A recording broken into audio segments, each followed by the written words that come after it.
Breaking news flashed across every screen before anyone even understood what was happening. A political earthquake cracked open the uneasy quiet between London and New Delhi. And for once, Westminster wasn't the one directing the drama. It was the one scrambling to understand it. Moments earlier, India's Prime Minister Narendra Modi had blocked a high-level Labour delegation from entering the country, a move so abrupt it sent shockwaves through every political corridor in Britain. The timing couldn't have been more explosive. The order came hours after Starmer publicly accused India of drifting toward authoritarianism. What he meant to deliver as a principled speech had been heard as something else entirely. Within minutes, India's foreign ministry fired back, visas revoked, meetings cancelled, invitations withdrawn without apology. Diplomatic channels, usually buzzing around the clock, suddenly fell silent as if someone had cut the line. Inside Downing Street, phones rang in a frenzy. Aides rushed in, papers in hand, panic written across their faces. The Foreign Office slammed its doors shut and switched to emergency protocols. Outside Parliament, journalists described scenes of raw confusion. No one had expected retaliation like this. Not so fast, not so public, not so devastating. Starmer, blindsided and visibly shaken, demanded answers from his team. He was overheard snapping, "How dare he shut us out?" But by then, Modi's camp had already delivered the line that would reverberate around the globe. India will not be lectured by those who still carry the shadow of empire. One sentence and decades of polite diplomacy evaporated. For years, Britain's relationship with India had been a delicate balancing act, smiles over old wounds, trade deals over quiet resentment. But this time, that fragile facade didn't just crack, it shattered. What began as a debate about democratic principles turned into the worst UK-India diplomatic standoff in memory.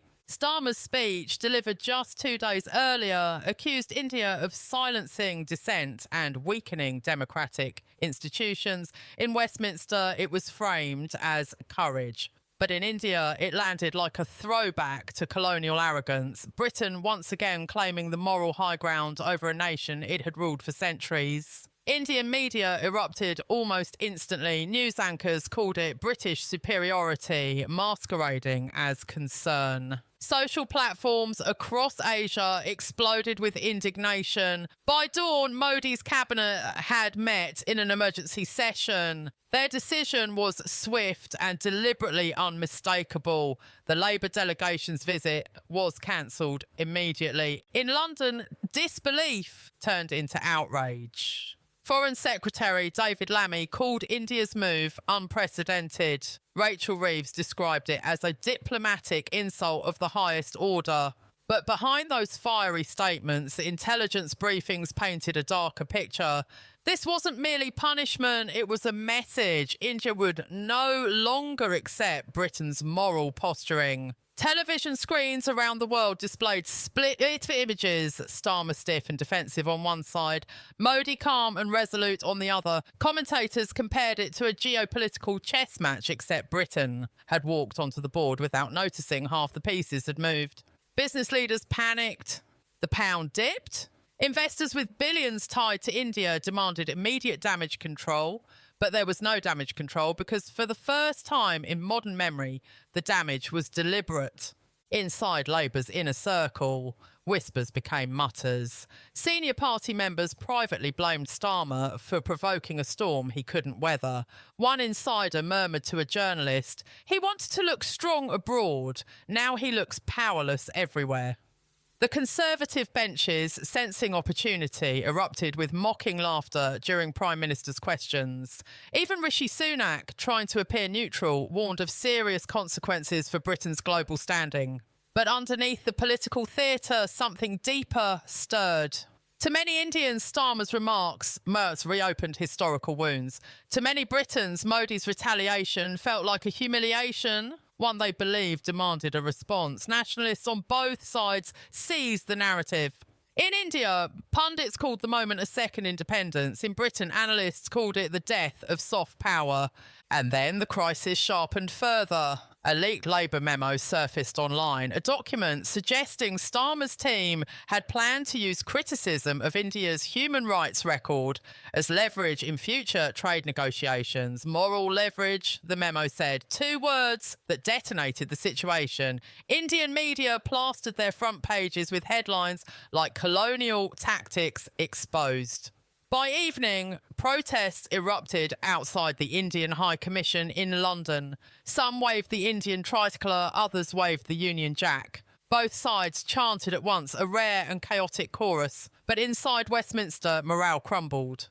Advisers whispered that next week's trade summit could collapse. British media turned harsh. Starmer's India gamble backfires became the headline of the night. The next morning, Britain woke to a full-scale political storm. Starmer's office released a statement calling India's act deeply regrettable and undemocratic. Instead of calming tempers, it ignited them. Indian networks replayed his condemnation alongside grainy footage of colonial official bayonets and boots. The symbolism was brutal and effective. Hashtags like "Respect India" and "Starmer insults democracy" trended worldwide. Then Modi addressed the nation. His voice was steady, his words chosen with precision. "India is no longer a colony to be lectured," he said. "Those who speak of democracy should look in the mirror first." That line became the spark that turned a diplomatic fire into an inferno. Within hours, British diplomats were recalled for consultations. The Foreign Office called it temporary. Insiders whispered the truth. Relations had frozen solid. Behind Westminster's doors, advisers huddled in panic. "We can't win this," one aide admitted. "Every response makes it worse." British newspapers shifted tone. What began as a moral crusade now looked like a diplomatic miscalculation. Even Labour supporters online asked whether Starmer had misread the global moment. And India wasn't finished. Negotiations over a $28 billion trade agreement, 3 years of work, were suspended. British exporters spiralled into crisis mode. The pound wobbled. CEOs called emergency meetings. Starmer tried to insist that human rights cannot be traded for profit, but the line no longer sounded noble, it sounded defensive. Meanwhile, Buckingham Palace watched with unease. Whispers suggested King Charles had privately reached out to Modi, urging calm. He feared that decades of diplomacy would unravel in a single week. "He feels betrayed by his ministers," one royal source murmured. "They've turned pride into poison." If you want more deep dives and unfolding stories like this, stay with us.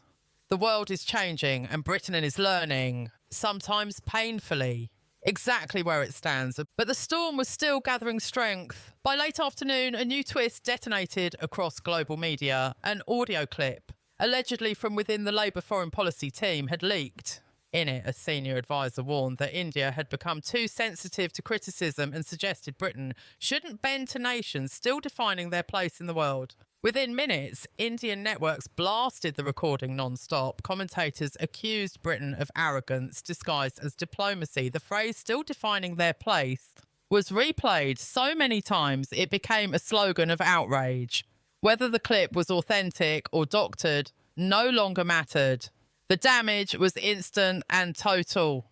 In London, Labour headquarters scrambled to contain the fallout. Press officers were pulled from home, phones vibrated on desks, and red-faced advisers barked orders into conference calls. Starmer issued a late-night clarification claiming the leaked audio did not represent official policy. But to the public, it sounded like yet another attempt to put out a fire with gasoline. Critics across the political spectrum tore into him. Conservative MPs accused him of igniting a diplomatic wildfire. Progressive commentators said he had undermined the very human rights message he claimed to champion. Even neutral voices began asking whether Britain had finally overestimated its moral leverage on the world stage. Meanwhile, in New Delhi, the government doubled down. A parliamentary committee convened a special session to debate Britain's pattern of intrusive commentary. National channels described the moment as India drawing a line in the sand. Modi's allies framed the crisis not as a bilateral dispute, but as a defining test of India's sovereignty. One anchor declared, "This is no longer about the UK, this is about every nation that refuses to be spoken down to." The sentiment resonated far beyond India. Across Africa, Southeast Asia, and Latin America, editorials praised India's stance as the symbol of rising global confidence. Back in Britain, the impact was relentless. University leaders panicked as thousands of Indian students demanded assurances their visas would not be affected. Tech firms reported jittery investors threatening to pull out. British Indians, caught between pride and unease, found themselves pulled into heated community debates. A quiet fear began to spread. What if this wasn't just a temporary flare-up? What if a generational partnership had been fractured?